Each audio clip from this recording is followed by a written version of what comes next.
BJP. നേതാവ് ശോഭാ സുരേന്ദ്രന്റെ തൃശൂരിലെ വീടിന് സമീപം സ്ഫോടക വസ്തു എറിഞ്ഞു. ശോഭയുടെ അയൽവാസിയുടെ വീട്ടിലേക്കാണ് 11:30-ഓടെ അജ്ഞാതർ സ്ഫോടക വസ്തു എറിഞ്ഞത്. വലിയ ശബ്ദത്തോടെ പൊട്ടിത്തെറിച്ചപ്പോഴാണ് പരിസരവാസികൾ ബോംബെറിഞ്ഞതായി വ്യക്തമാക്കിയത്.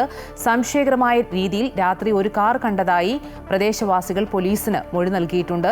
ശോഭയുടെ വീടെന്ന് തെറ്റിദ്ധരിച്ചെറിഞ്ഞതാകാമെന്ന് സംശയം. തൃശൂർ സിറ്റി പോലീസ് കമ്മീഷണറുടെ നേതൃത്വത്തിൽ അന്വേഷണം ആരംഭിച്ചു.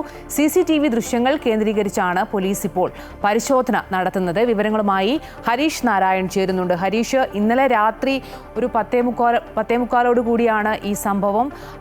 ലഭിക്കുന്ന പ്രാഥമിക വിവരങ്ങൾ എന്തൊക്കെയാണ്? തീർച്ചയായും 10:45 ആയിരുന്നു ഇത്തരത്തിലുള്ള ഒരു സ്ഫോടനം ഉണ്ടായത് എന്നുള്ളതാണ് മനസ്സിലാകുന്നത്. ശോഭാ സുരേന്ദ്രന്റെ വീടിന്റെ തൊട്ട് അപ്പുറത്തുള്ള അയൽവാസിയായ ആളുടെ വീട്ടിലേക്കാണ് ഇത്തരത്തിൽ ഒരു സ്ഫോടക വസ്തു അജ്ഞാതർ എറിഞ്ഞത് എന്നുള്ളതാണ് മനസ്സിലാക്കുന്നത്. വലിയ ശബ്ദത്തോടെ ഇതിന്റെ പൊട്ടിത്തെറി കേട്ടപ്പോഴാണ് ശോഭാ സുരേന്ദ്രൻ അടക്കം വിവരം അറിയുന്നത്. പുറത്തു വന്നപ്പോൾ വലിയ രീതിയിലുള്ള സ്ഫോടനം സംഭവിച്ചതിന്റെ ദൃശ്യങ്ങളാണ് ശോഭാ സുരേന്ദ്രൻ കണ്ടത് എന്നും പറയുന്നു. കൂടുതൽ ഇത് ഒരു സ്ഫോടക വസ്തുവാണ്, അതായത് വീര്യമേറിയ പടക്കം ആണ് എന്നുള്ളതാണ് ഒരു പ്രാഥമികമായി പോലീസിന്റെ നിഗമനം. വലിയ രീതിയിലുള്ള ശബ്ദത്തോടെ പൊട്ടിത്തെറിക്കുന്ന ഒരു പടക്കം പോലുള്ള ഒരു സ്ഫോടക വസ്തുവാണ് എറിഞ്ഞിരിക്കുന്നത് എന്നുള്ളതാണ് മനസ്സിലാക്കാൻ സാധിക്കുന്നത്. ഇത് ശോഭാ സുരേന്ദ്രൻ അടക്കം പറയുന്നത് ഇത് ശോഭാ സുരേന്ദ്രന്റെ വീട് ലക്ഷ്യം വെച്ച് എറിഞ്ഞതാണ് എന്നുള്ളതാണ്. പക്ഷേ വീട് മാറിപ്പോയതാവാനാണ് സാധ്യത എന്നുള്ളൊരു സംശയമാണ് ഇപ്പോൾ ശോഭാ സുരേന്ദ്രന്റെ അടക്കം കഴിഞ്ഞ ദിവസം പ്രകടിപ്പിച്ചത് എന്നുള്ളതാണ്. കാരണം ഈ ഒരു സ്ഫോടക വസ്തു എറിഞ്ഞ വീട്ടിലെ കുടുംബത്തിന് യാതൊരു രാഷ്ട്രീയമോ അല്ലെങ്കിൽ ശത്രുതാ മനോഭാവമോ ഉള്ള ആളുകളല്ല.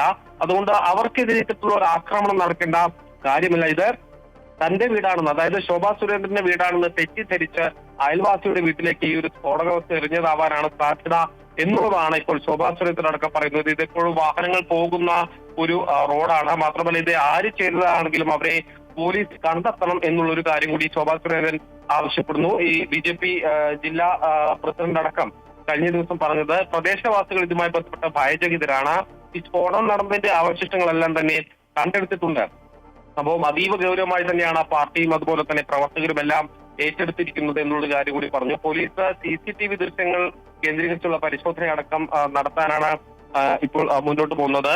അത് എത്രയും പെട്ടെന്ന് വേണം എന്നുള്ളൊരു കാര്യം കൂടി ഇപ്പോൾ പറയുന്നുണ്ട്. മാത്രമല്ല അത് കൃത്യമായ രീതിയിലുള്ള അന്വേഷണം വേണം എന്നുള്ള കാര്യം, അതായത് കേസെടുക്കാതെ ഇതുവരെയും പോലീസ് FIR തയ്യാറാക്കിയിട്ടില്ല എന്നൊരു ആരോപണം കൂടി ശോഭാ സുരേന്ദ്രൻ മുന്നോട്ട് വെക്കുന്നുണ്ട്. അത്തരത്തിലല്ല, കൃത്യമായ രീതിയിൽ അന്വേഷണം വേണമെന്നും പോലീസ് അക്രമികൾക്ക് പിന്നിലെന്ന് ഇതോടെ, അതായത് പോലീസും അക്രമികളും ഒരേ പാതയിൽ സഞ്ചരിക്കാതെ കൃത്യമായ രീതിയിൽ ഈ അക്രമികളെ പിടികൂടണമെന്ന്. എന്തായാലും CCTV കേന്ദ്രീകരിച്ചാണ് ഇപ്പോൾ അന്വേഷണം നടക്കുന്നത്. ഒരു സമഗ്ര അന്വേഷണമാണ് BJP ആവശ്യപ്പെടുന്നതും.